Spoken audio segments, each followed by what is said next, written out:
En Navelgas, Tineo, el Museo del Oro de Asturias descubre la historia milenaria de un metal que marcó el destino de todo un valle.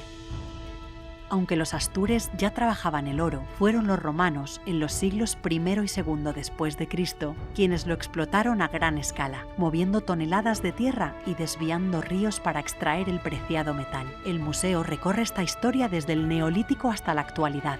La ruta de la Huella del Oro te guía a lo largo de 1,5 kilómetros entre vestigios mineros de hace más de 2000 años.